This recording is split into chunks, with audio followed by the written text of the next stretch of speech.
Greetings, ladies and gentlemen. The productivity of a person is simply a matter of how much productive work he can accomplish. We can, however, separate this attribute into two components, the decisional and the quantitative. The decisional component of productivity entails properly resolving what is to be produced, whereas the quantitative component describes how much of it is produced. In order for productivity on a large scale to be possible, both the decisional and quantitative components need to be satisfactorily addressed. Otherwise, one might have a brilliant, insightful idea about what ought to be done, but lack the means to carry it out. Or, on the flip side, one might be equipped with all the skills and tools needed to achieve immense productivity, but lack an understanding of the ends to which these assets can be effectively put. In order to properly decide what ought to be produced, man can ultimately consult only one guide, his rational faculty. No matter how much external data or advice he seeks, it is ultimately his reason which must analyze this information and produce a conclusion regarding the most prudent course of action to be followed. Even if an individual relies greatly on the pronouncements of some other human authority, this reliance cannot result in sustained productivity unless he has reached an individual rational conclusion regarding why this authority ought to be believed. Trusting a man's technical judgment because he is superbly knowledgeable in a given field can be a rational decision.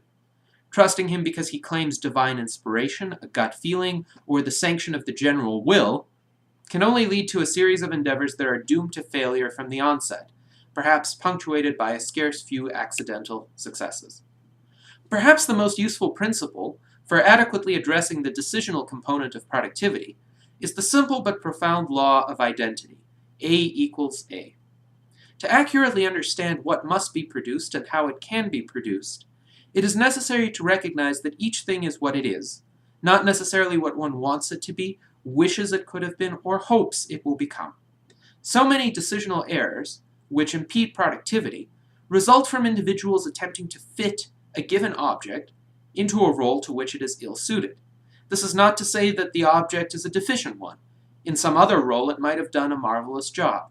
Clear examples of such violations of the law of identity include cases of non-professional gambling.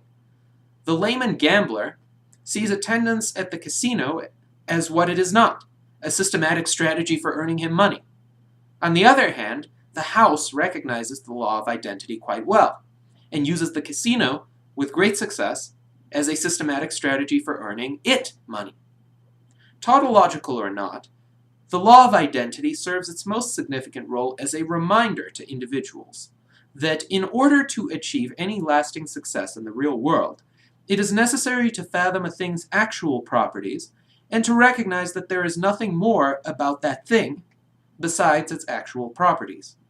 Following it consistently implies purging one's mind of wishful thinking and replacing it with realistic thinking.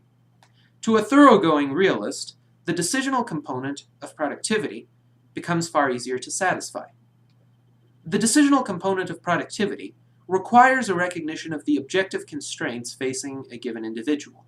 Before embarking on any endeavor, it is necessary to ask oneself, what is the best I can realistically hope to achieve by doing this? On the flip side, what is the worst-case scenario that could occur with this endeavor?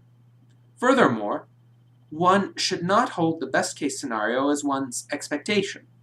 More realistically, the outcome will be somewhere in between the best and worst possible results. But because the worst-case scenario is always possible, one should set that as one's expectation and provide safeguards accordingly. If something better occurs, one will only be pleasantly surprised at the result. Of course, whenever it is possible to substitute a more preferable result for a less preferable one through one's own efforts, this should always be done. But the worst possible manner in which to make a decision to produce is to do so based on hyperinflated expectations of what is possible. For in this case, even if one has achieved the best possible realistic outcome, one is still doomed to disappointment. Having done something genuinely productive, one will still bemoan the futility of it all and will likely be deterred from undertaking further productive activities. The talented young artist who throws away his magnificent paintings because he feels they do not match the great masters in quality is an example of this stultifying tendency, which I will discuss next in this series. Thank you very much.